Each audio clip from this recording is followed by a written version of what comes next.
abstract.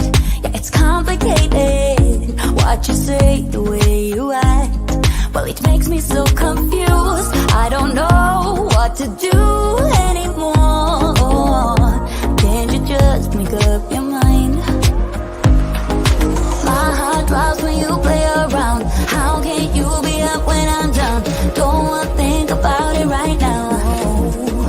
Maybe you just wanna be friends, but there is a fight when we are talking. Maybe you just wanna pretend, but I can read between the lines. Even if I can't deny that all the things you said are hurting, still wanna be with you. I think you want it too. 'Cause baby, I don't wanna be. Baby, I don't wanna be. Oh, baby, I don't wanna be. Baby, I don't wanna be.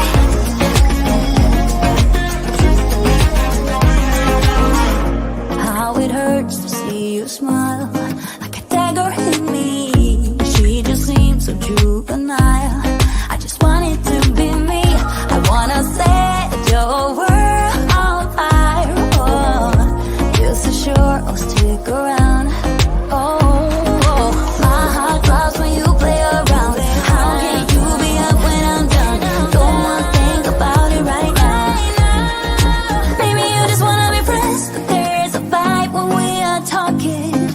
Maybe you just wanna pretend, but I can read between the lines. Even if I can't deny that all the things you said are hurting, still wanna be with you. I think you want it too. 'Cause baby, I don't wanna be. Baby, I don't wanna be. Oh, even if I can't deny that all the things you said are hurting, still wanna be with you.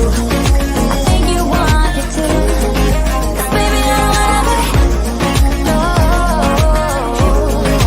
baby, I don't wanna be. No, baby, I don't wanna be. Baby, I don't wanna be.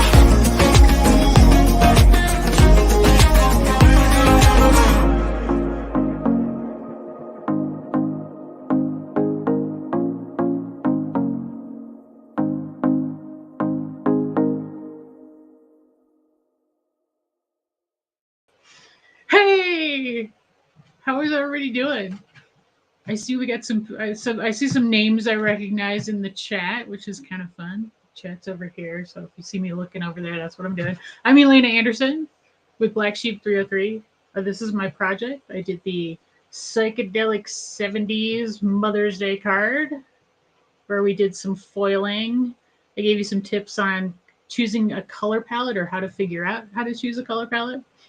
And then, so it's a Mother's Day. And then the bonus, the free bonus, which there were a few issues with this morning, but it's been worked out, was Father's Day. And then there's also a slimline envelope with a heart that matches the heart in the card. So that was my project. I hope you guys watched it and have fun. I see Michelle in the comments saying that it is Mother's Day in the UK tomorrow, so that's good to know. I don't know if you have time to make this card by then, but maybe. So Suzette asks, what inspired me to do a retro 70s Mother's Day card? I was on this like weird retro kick, and I had done a kind of 50s retro for a Christmas card in the fall for a different summit. And I was just, I don't know, I was kind of going through time periods, and I was inspired, I guess, because that's when I was born. So maybe that's why I wanted to do it. I like the colors too, like the fun, like crazy bright colors. So I think that was the main inspiration. And I love these retro fonts that are kind of a thing now. So that was probably the main reason I picked 70s was the retro font more than anything else. But I used to be an interior designer, so design periods, like historical periods for design, are a thing for me. So I tend to go in like phases where I'm like, oh, I want to do something from this period of time. So that's where my inspiration for that came from mostly, I believe. Hard to say. Lisa asks, if you turn the card upside down, you get, wow, that's true. That is a good point. Yeah, you can do that. I guess we could. A very, like, sort of crazy W there for like 70s. Fun. I wouldn't have thought of that, but that's cool. Yeah, and I said somebody sent me a version that they had used the "You're the Best" on the front to make it for cards for Cubs. So I thought that was really cute too. It was fun. Were I born? Was I born in the? Yeah, I was born in 1970. So yeah, I'm old. My birthday is coming up here in a couple weeks, and I'm old. Not that old, but I'm feeling it. 50s is not good. Is it hard to cut the glitter? No, it is not hard to cut not this glitter paper. Now, so this is, I get the Michaels Recollections 65 pound 176 GSM glitter cardstock, and it works fantastic in the Cricut. I know that other like heavier ones or ones that are, because this is really flat, so it's not real, like, you know how some papers have that like chunky effect on them. This doesn't really have that, so it's pretty easy to cut. It'll even cut pretty intricate stuff too, believe it or not. I think it's because it's the 65 pound and it's a lighter weight, and then it's flat is my guess. But I love this stuff. I use it all the time, and they have a fairly decent color range too. So if you're in the U.S. or Canada and you've got a Michaels near you, and you're looking for glitter paper, I highly recommend that. I'm actually kind of addicted to Michaels stuff. Does the glitter come off of it at all? It does a little bit, but not that much. Like, I was kind of looking at this right now. I don't know if you can. It's there's a few little bits here and there, but honestly, like, I'm rubbing on it. It's really not on my hands at all. So it holds up really well, like a lot better than some glitter cardstocks. So that's pretty nice. Other than cardstock, other than card making, what else do I enjoy doing?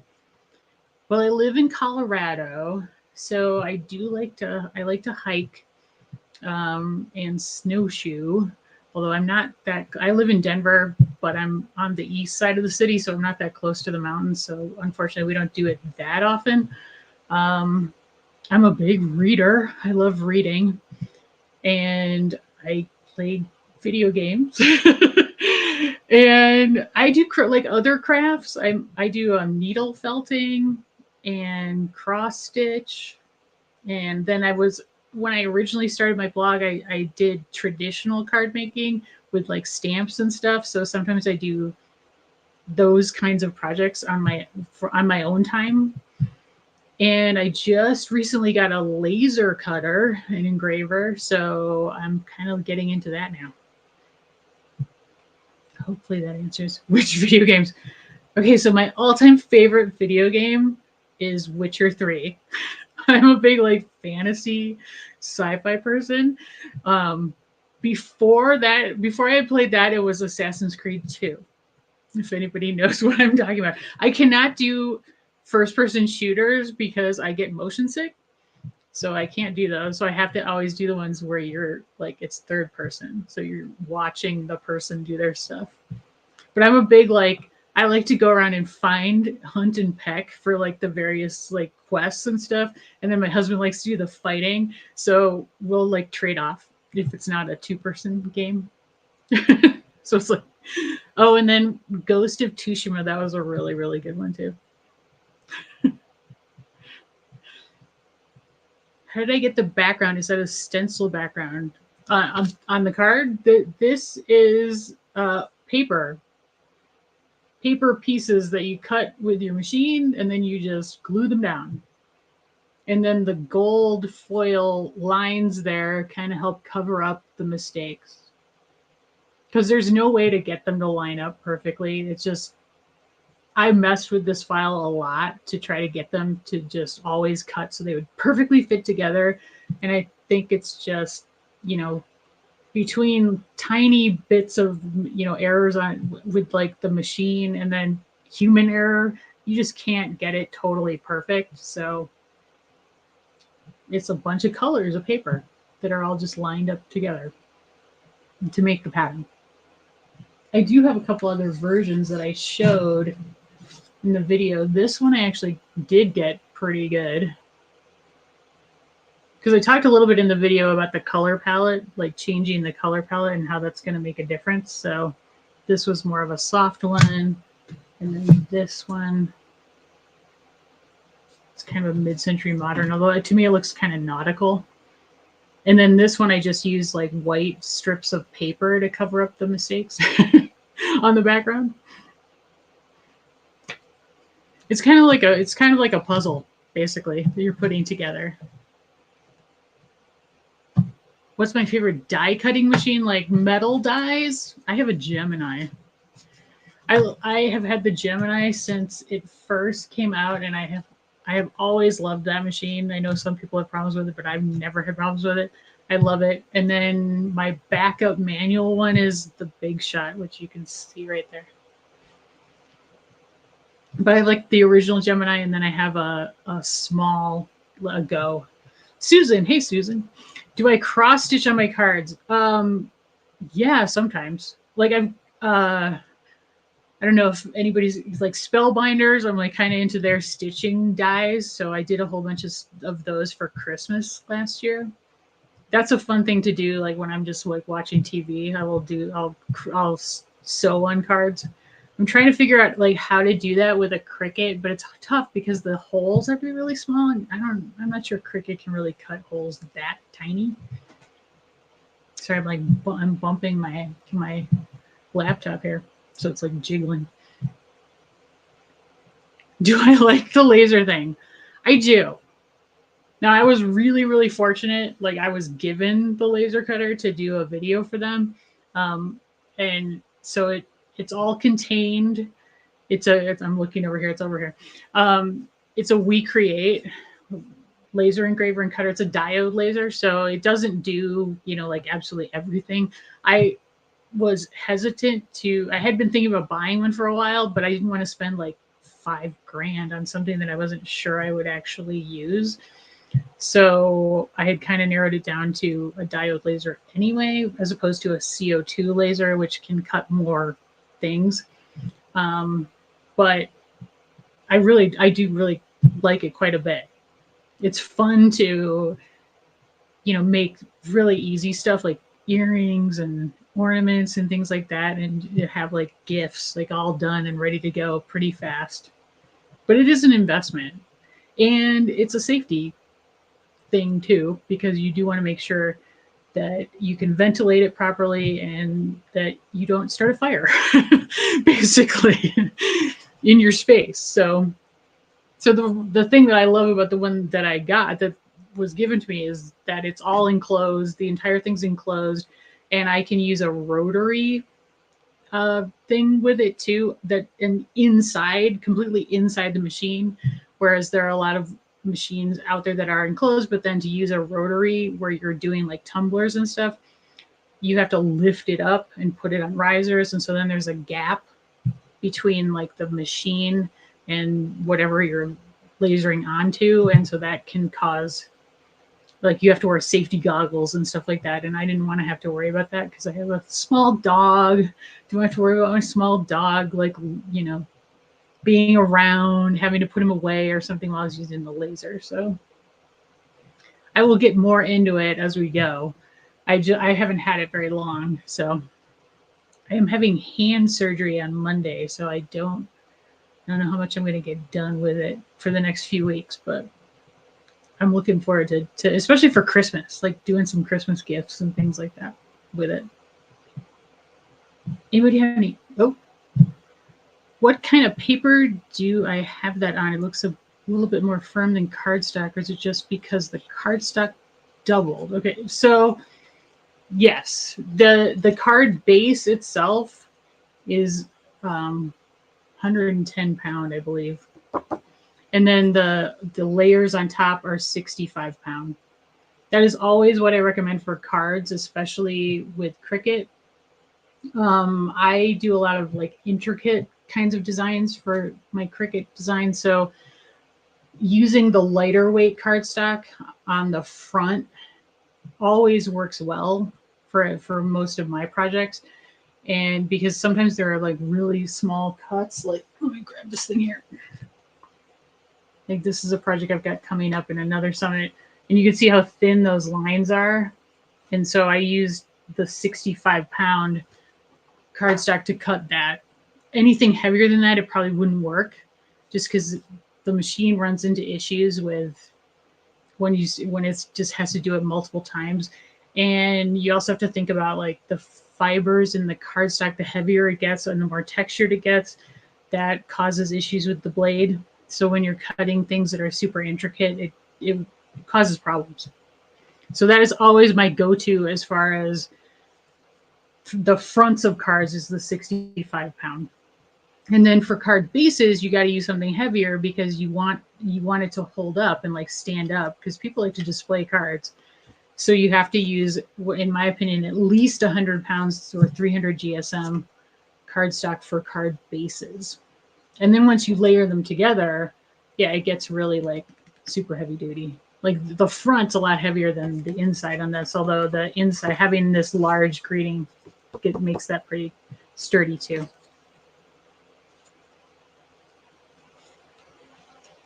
Thinking of getting the Gemini. Do you really like it? I really, really like it. Now I've had that machine. I mean, like I said, I've had it since the very beginning. So I have like the first round of machines. I have heard that some people have issues with it since then. So I don't know if that's a, manufacturing, if they've changed manufacturers or like cheapened down the parts, which tends to happen. I don't know, but I've really like it. I have the big one, and I wish I had the junior instead, but that wasn't an option at the time because for cards you don't really need the really big one.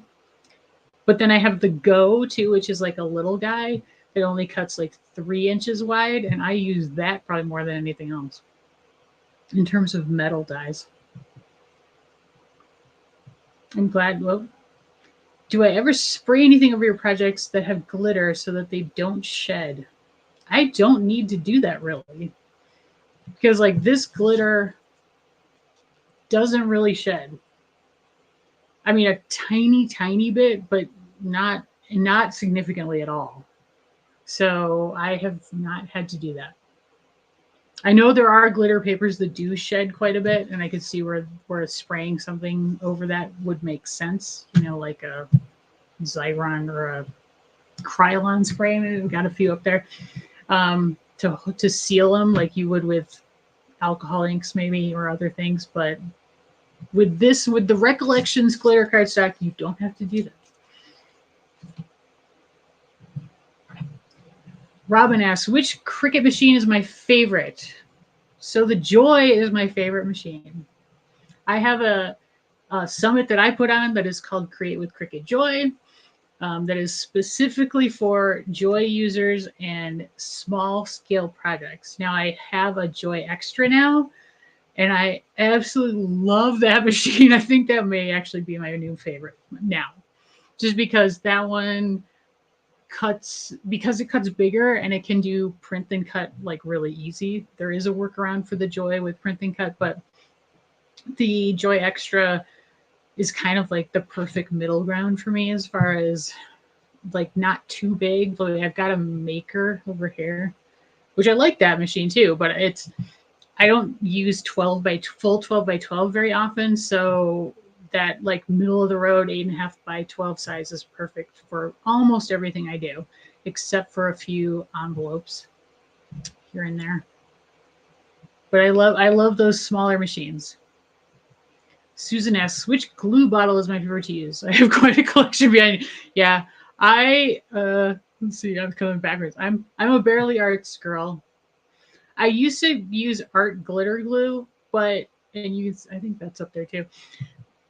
The tips on those would get clogged on me all the time, and I hated it. It drove me absolutely insane. But and so I'd be constantly like having to like soak it in water to like get the glue out of it. And so then I went to Barely Arts thanks to the card maker success summit like a couple of years ago, and I love it. Never, it doesn't clog really, hardly at all. I love the tips. It's great. My favorite glue, pretty much. I'm a cardstock nerd too. Oh, that's a wrap. All right, well, thanks, guys. I had fun. I hope you will make the project. I love to see, as I mentioned in the video, I like to see some different color palettes. If anybody can come up with some fun ones, I love to see your ideas. So please post them. Thank you so much, and have fun at the rest of the summit. And have a good weekend.